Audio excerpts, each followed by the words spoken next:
Assalamualaikum warahmatullahi wabarakatuh. Perkenalkan, nama saya Ananda Rahma Alfiana dengan NIM 289250348 dari Prodi Manajemen Kelas Pagi. Di video kali ini saya akan menjelaskan tentang konsep deep learning dari mata kuliah Artificial Intelligence dengan dosen pengampu Ibu Cynthia Anissa. Kira-kira teman-teman pada tahu nggak sih konsep deep learning itu apa? Jadi, deep learning adalah seperangkat algoritma dalam machine learning yang berusaha belajar dari berbagai level sesuai dengan tingkat abstraksi yang berbeda. Ini biasanya menggunakan jaringan syaraf tiruan. Tingkat dalam model statistik yang dipelajari ini sesuai dengan tingkat konsep yang berbeda, di mana konsep tingkat yang lebih tinggi ditentukan dari tingkat yang lebih rendah, dan konsep tingkat yang lebih rendah dapat membantu untuk mendefinisikan banyak konsep tingkat yang lebih tinggi. Deep learning merupakan bagian dari machine learning yang menjadi acuan penelitian paling populer saat ini. Deep learning menggunakan artificial neural network atau ANN yang merupakan mesin proses informasi yang dimodelkan pada struktur dan tindakan jaringan saraf biologis pada otak. ANN bersifat fleksibel dan dapat beradaptasi sendiri untuk memecahkan masalah kompleks yang tidak jelas yang digambarkan oleh model matematika seperti pengenalan pola dan klasifikasi, pendekatan fungsi dan kontrol. Prinsip deep learning adalah artificial neural network yang memiliki banyak lapisan tersembunyi. Selanjutnya, kita masuk ke sejarah deep learning. Pada tahun 2006, Geoffrey Hinton memperkenalkan salah satu varian jaringan saraf tiruan yang disebut deep belief nets. Ide untuk mentrain model jaringan saraf tiruan ini adalah dengan mentrain 2 layer, kemudian tambahkan 1 layer di atasnya. Kemudian train hanya layer teratas dan begitu seterusnya. Dengan strategi ini, kita dapat mentrain model jaringan saraf tiruan dengan layar lebih banyak dari model-model sebelumnya. Paper ini merupakan awal populernya istilah deep learning untuk membedakan arsitektur jaringan saraf tiruan dengan banyak layer. Pada tahun 2009, Andrew DeCaca memperkenalkan penggunaan GPU untuk deep learning melalui paper yang berjudul Large Scale Deep Unsupervised Learning Using Graphic Processor. Dengan menggunakan GPU, jaringan saraf tiruan dapat berjalan lebih cepat dibanding dengan menggunakan CPU. Dengan tersedianya hardware yang memadai, perkembangan deep learning mulai pesat dan menghasilkan produk-produk yang dapat kita nikmati saat ini setelah pengenal wajah, self-driving car, pengenalan suara, dan lain-lain. Jenis deep learning terbagi menjadi 3. Yang pertama, deep networks for unsupervised of generative learning. Kategori ini menangkap korelasi tingkat tinggi dari data yang diamati atau terlihat untuk analisasi pola atau tujuan sintesis ketika tidak terdapat informasi tentang label kelas target yang tersedia. Yang kedua, deep networks for supervised learning. Kategori ini secara langsung memberikan kekuatan diskriminatif untuk tujuan klasifikasi pola, biasanya dengan mengkarakterisasi distribusi posterior kelas yang dikondisikan pada data yang terlihat. Data label target selalu tersedia dalam bentuk langsung atau tidak langsung untuk mempelajari yang diawasi seperti itu. Kelas ini juga disebut sebagai discriminative deep networks. Dan yang ketiga, hybrid deep network, yaitu kategori ini tujuannya adalah diskriminasi yang dibantu, seringkali secara signifikan, dengan hasil generatif atau unsupervised deep network.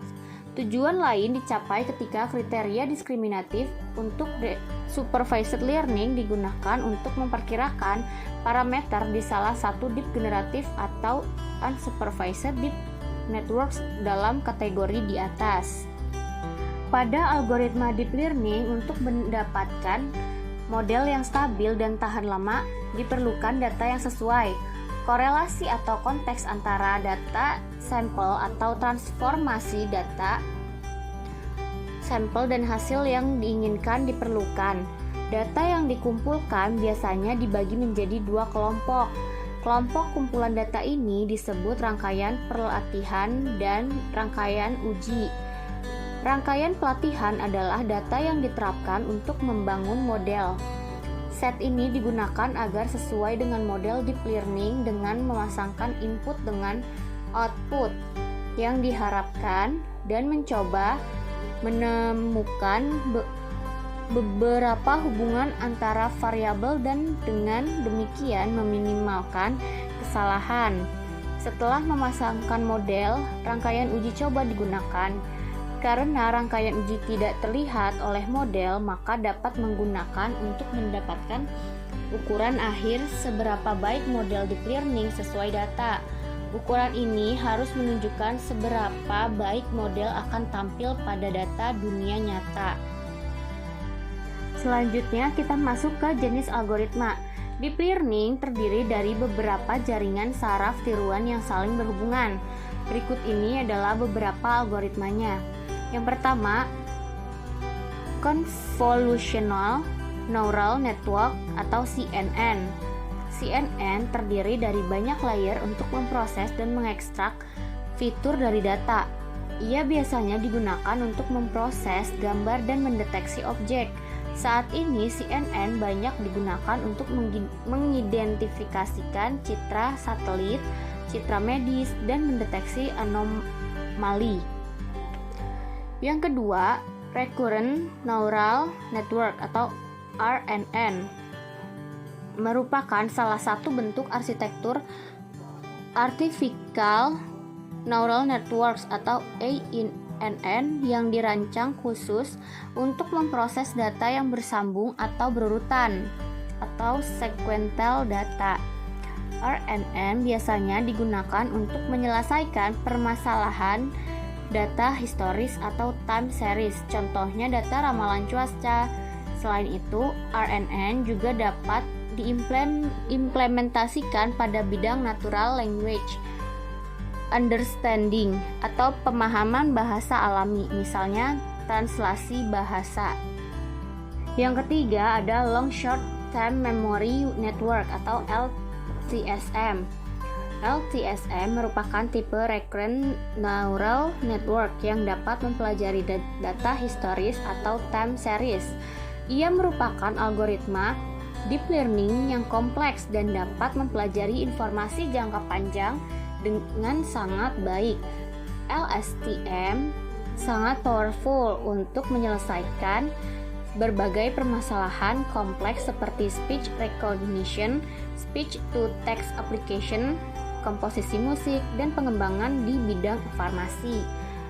Yang keempat ada Self-Organizing Maps atau COM.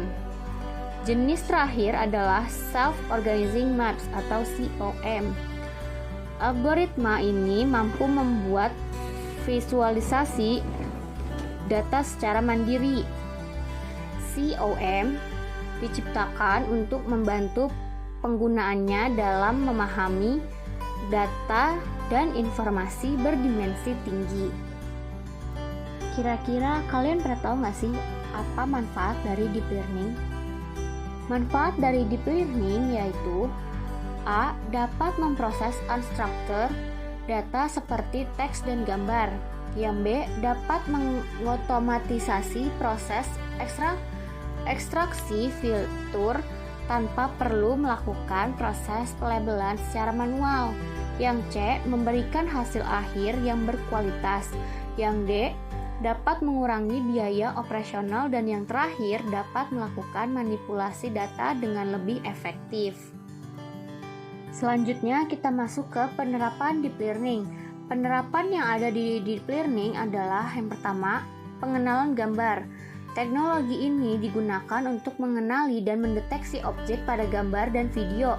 Contohnya antara lain, fitur ini menandai seseorang dalam sebuah foto di media sosial, fitur face unlock pada ponsel pintar, dan aplikasi Google Foto yang dapat mendeteksi wajah. Yang kedua, pengenalan suara.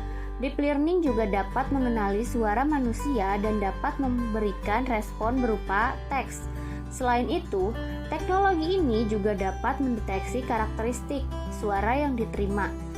Contohnya, pada aplikasi-aplikasi Google Assistant atau Apple Siri. Penerapan deep learning. Yang ketiga, ada Natural Language Processing. NLP merupakan subbidang Artificial Intelligence atau AI untuk menganalisis, memodelkan, dan memahami bahasa manusia. Teknik NLP digunakan di setiap aplikasi cerdas yang melibatkan bahasa alami. Ia merupakan komponen penting dalam berbagai aplikasi perangkat lunak yang kita gunakan dalam kehidupan sehari-hari. Contoh penerapan deep learning dalam bidang NLP antara lain mesin penerjemah, digital assistant, mesin pencari, layanan customer service, dan chatbot. Dan penerapan deep learning yang keempat ada deteksi anomali. Deteksi anomali merupakan tahapan untuk mengidentifikasi pola yang tidak beraturan atau tidak sesuai dengan perilaku yang diprediksi.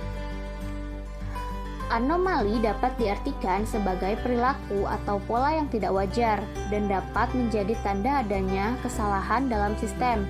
Teknologi ini memiliki berbagai kegunaan antara lain untuk memprediksi kesalahan yang terjadi pada sistem, pengawasan kesehatan, sampai deteksi penipuan.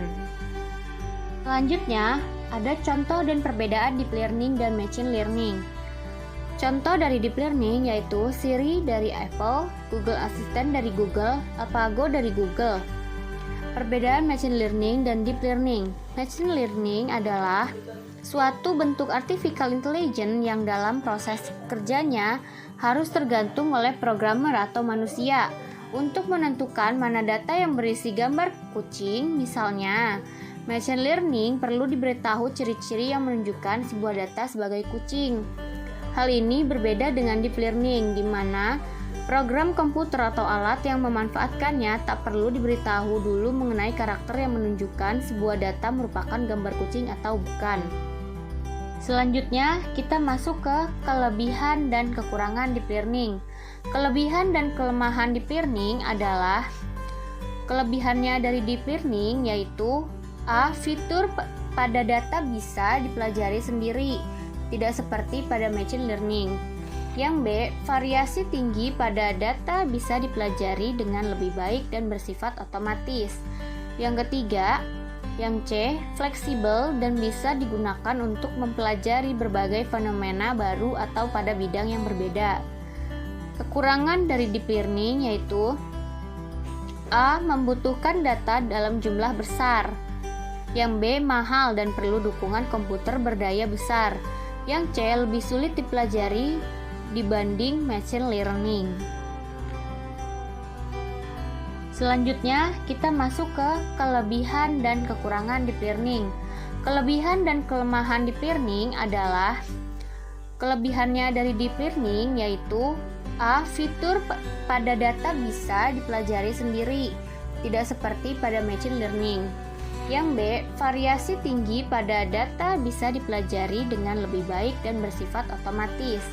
Yang ketiga, yang C, fleksibel dan bisa digunakan untuk mempelajari berbagai fenomena baru atau pada bidang yang berbeda. Kekurangan dari deep learning yaitu A, membutuhkan data dalam jumlah besar. Yang B, mahal dan perlu dukungan komputer berdaya besar. Yang C, lebih sulit dipelajari dibanding machine learning.